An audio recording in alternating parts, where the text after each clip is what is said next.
What are you hiding, Peter? Hey everyone, this is Randy. I've got Greg here, and we just saw Spider-Man Homecoming, and we're about to tell you what we thought of it. Now, before we do that, make sure to subscribe to our channel so you can stay up to date with all of our movie coverage, including TV coverage. We got Preacher, Twin Peaks, and soon Game of Thrones. But forget all of that, because right now, we're gonna talk about Spider-Man Homecoming. I think the best Spidey film so far. Ooh, I don't know about that. Okay, we'll see. Let's debate. All right. All right, Randy, what'd you think? Spider-Man Homecoming. So I'm a big Spider-Man nerd. I've always held up Spider-Man 2 as the peak Spider-Man cinematic experience. But Greg, I was blown away by this. I absolutely loved it. I thought for the first time, a Spider-Man film actually got Peter Parker and Spider-Man right. So Peter Parker was a great mix of sort of like awkward, dweeby, smart, and at the same time when he was Spider-Man, he was just so overjoyed to have superpowers that it was fun. It was fun to see him, like, you know, try and bounce around Queens in New York. I loved it too for the same beats they had. The jokes hit, his humor, and you actually believe that you're watching a 15-year-old kid trying to be Spider-Man and work through all these other issues he's got going on, trying to be an Avenger at the same time. Yeah, that's it. And I think, you know, I was really afraid going into this movie that it was going to be basically Iron Man 3.5. Me too. With all of the Tony Stark stuff in all the trailers, but I was super surprised. He was great. He was great, but he was also in it for a very, very short amount of time. It was truly a Spider-Man story. So it wasn't like Civil War, where it was supposed to be a Captain America story, but it was really, you know, Captain America and Iron Man. In this one, it was Peter Parker, who just happens to have an absent dad in the form of Tony Stark. Need the suit back. But I'm nothing without this suit. If you're nothing without this suit, then you shouldn't have it. It's the high school element that really brings it back. You know, Peter Parker, that's what you want to see on screen. We haven't seen that in a long time. It's been since what, Spider-Man 1.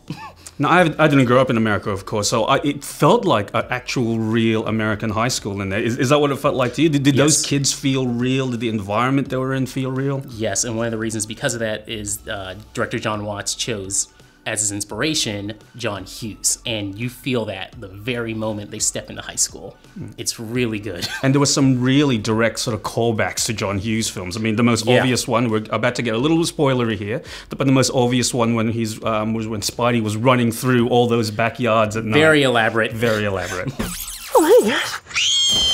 What I loved about this film was about the relationship. So this is a very grounded Marvel film, right? So Spidey's not out there trying to save the world from aliens. He's not doing, you know, he's not battling with gods or anything. Like everything in this, from the relationships to the actual thing that he's trying to stop, all feel very grounded and yet still part of the Marvel universe. And I think this is a great segue to talk about how great the villain is in this. Like Adrian Toomes and Michael Keaton, Batman, is in this film as the Vulture, and he was amazing, I thought. Small scale for our protagonist, but also our antagonist too. Small scale, he's just trying to live his own life and do what he has to do to support his family.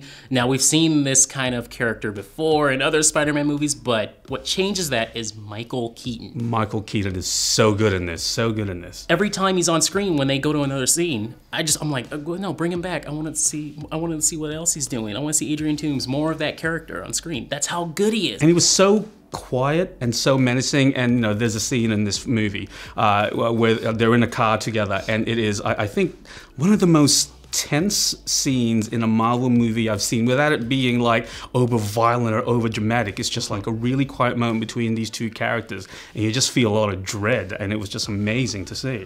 That scene only works because of Michael Keaton. Don't you interfere with my business again, because I will kill you and everybody you love. I would actually say that Adrian Toomes' Vulture in this is one of the better Marvel villains. I think he's up there with Loki. What do you think? Right now for MCU, it's Loki and Vulture. That's it.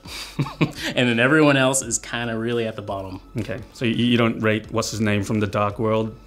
The Ether guy. Oh yes, memorable character from Dark World. That's how memorable he is. He's the guy who used to be Doctor Who and was under all that makeup in Thor: The Dark World. Oh, he was great. God.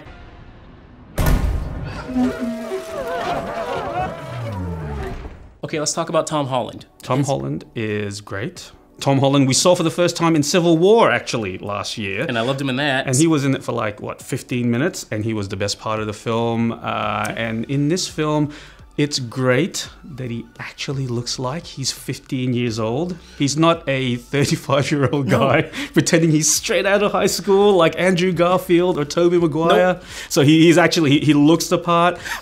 He just has that sort of exuberance, that boyish sort of like charm. He's just super excited to be Spider-Man. When you see him fighting Vulture and when Vulture's like punching him in the face, you feel it. You're like, oh man, that's a child. Come on, dude. And he's also vulnerable like a 15-year-old would be. Like he's sometimes a little bit cocky and he can't sometimes help but show off. But a lot of the times he just screws things up. You know, he is actually not a very good Spider-Man in this film. Like a lot of the bad stuff that goes down, it's actually his fault. That very much feels like an origin story because he's just right now just learning how to crawl. Yeah, but it's not an origin story in the sense that we see Uncle Ben die.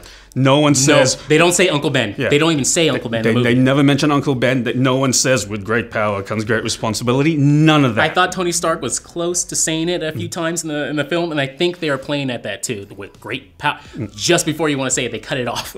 Which is great, because I don't think anybody wants to see that again. It's like Batman. You don't need to see the Wayne family get murdered again. Like, we all know what happened. And I think we all know what happened with Uncle Ben. Sony has had this fetish for years to always show Uncle Ben getting shot. I don't know why. But it could happen. I mean, you know, maybe in future movies they're going to relate to that a bit. Oh yeah, they might have to bring that back because it's going to be his little demon in the bottle kind of character development they need. Exactly, and we also need to see a bit more of Aunt May because we didn't actually see a lot of Aunt May in this film, right? No, Marissa Tomei, she's great, and I love the little nods they have. Her glasses very much resemble the '60s Peter Parker.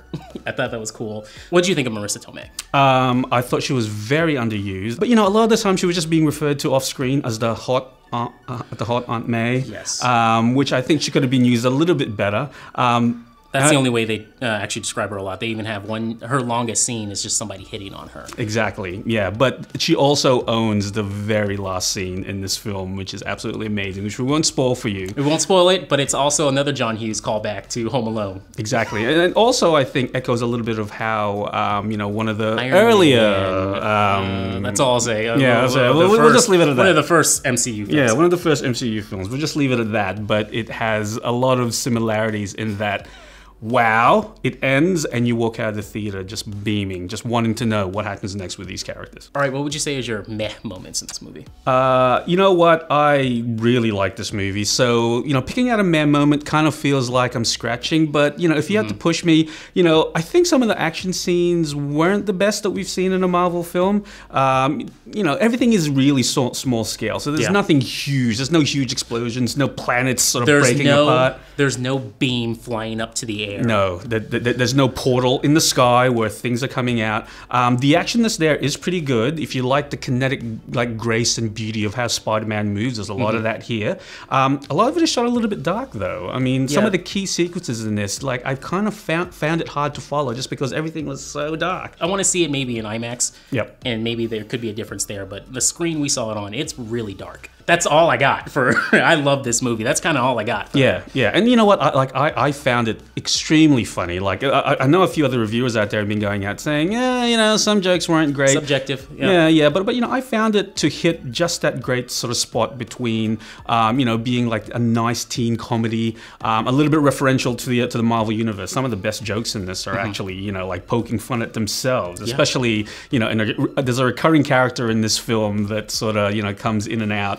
And the way he's set up and the way he's used is just absolutely hilarious. And it is literally poking fun at, you know, one of the key pillars in the Marvel sort of universe. I loved it. Dude, you can't tell anybody about this. Gotta keep it a secret. A secret? Why? Because you know what she's like. If she finds out people try and kill me every single night, she's not gonna let me do this anymore. Okay. I'll level with you. I don't think I can keep this a secret. This is the greatest thing that's ever happened to me. I can't believe this is happening right now. We're gonna go into spoilers here for a little bit. Some quick things we noticed that could be spoilers, so if you are a little worried about that, we're close to the movie, go ahead and don't watch this part. I'm just gonna spoil the shit out of it now, so go. Bye. Go, watch the movie. Come back. All right. Now we're going to talk spoilers. Yes. We're going to talk about some of the little Easter eggs, the key things, the questions that we have from seeing this film. And I guess one of the big ones is Donald Glover. is in this film. Donald Glover, who was in Community, also going to be in the Han Solo movie as Lando. He plays somewhat of a small part in this of a petty thief named Aaron Davis, but what he says in one of the scenes with Spider-Man actually leads to something much bigger, right? My eyes opened up right when he says it. He says, I got a nephew. And who is that? Miles Morales. So how does that work, do you think? Because Miles, being an Ultimates universe guy, I think he's in the normal universe now. He's in the 616 universe now. But they're leaving that door open, right? For like Miles Morales to actually be in the main MCU continuity. I would be shocked if they don't have Miles Morales in the sequel. An actual kid. I would be shocked. In a perfect world for Sony and MCU, they would have Peter Parker, and then they also have Miles Morales going the same time.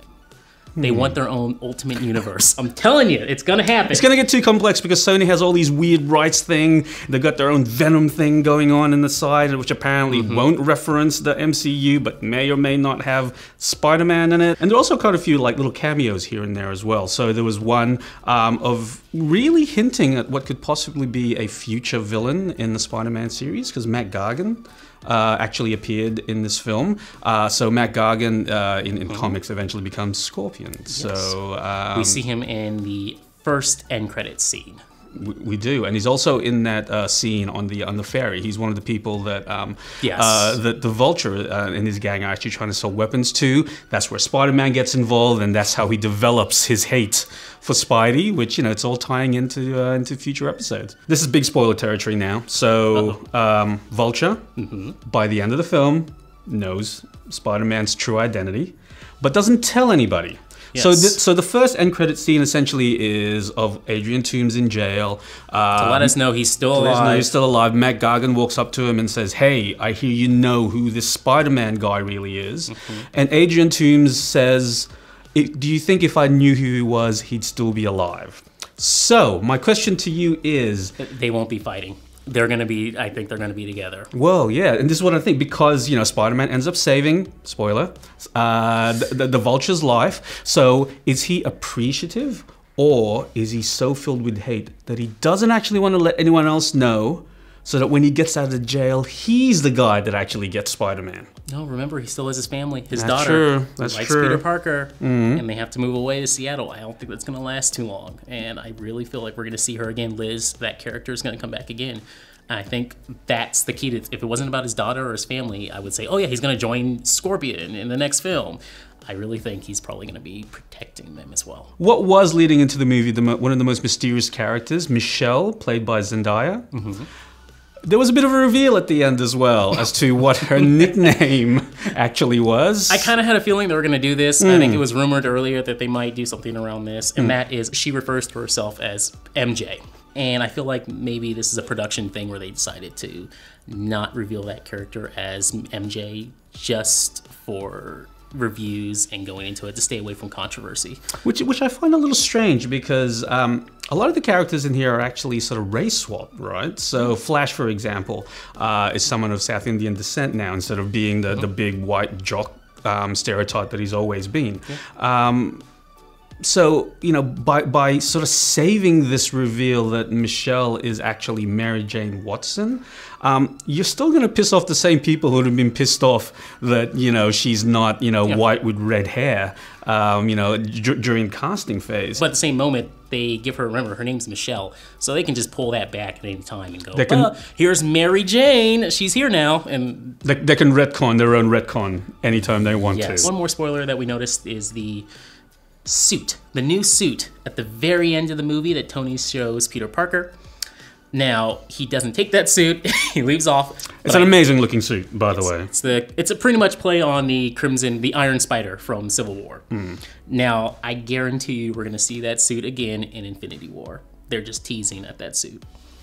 It was great, actually. I love the ending of this film in that Peter, throughout the entire film, was striving to be an Avenger. He essentially wanted to be Spider-Man full-time, right? And skip the whole sort of boring Peter Parker side of his life behind.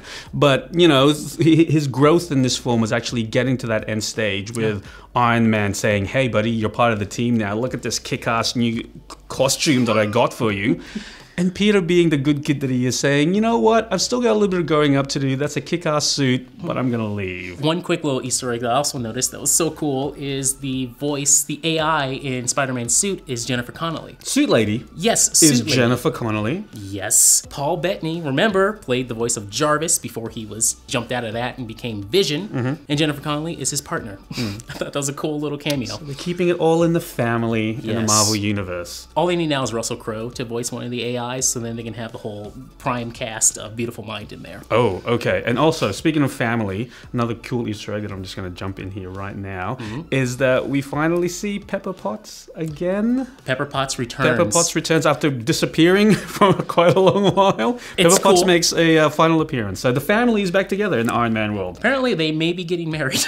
She may have gotten engaged to Tony Stark at the end of this movie. Yes, exactly. So that was nice to see. Could be a play, but I liked it. So where do you actually just rank this film within the Marvel Cinematic Universe? Those last 600 films that they created over the past 5 years. I would have to say still Winter Soldier's #1. Captain America, Winter Soldier, #1. Okay. Guardians of the Galaxy #1 is up there too. Volume 1. Ooh, like a tie? A tie? Oh, okay. And then right after that, I gotta say Spider-Man Homecoming.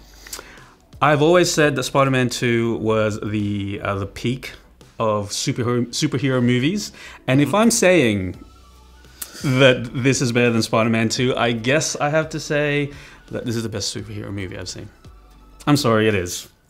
Go out there, prove me wrong. It's going to make millions and millions of dollars. You're going to walk out of the theater happy. It's going to be great. Look, it's a miracle. Who would have thought that after this many reboots that you would walk out of a Spider-Man movie and say, wow, I want to see more of that. It's a miracle. Go see it. Go see it. All right, everybody, thank you so much for watching. Let us know if you're excited about Spider-Man Homecoming. It's really, really good. While you're at it, make sure to subscribe to our channel too. And as always, keep it here to GameSpot Universe. Later. Bye.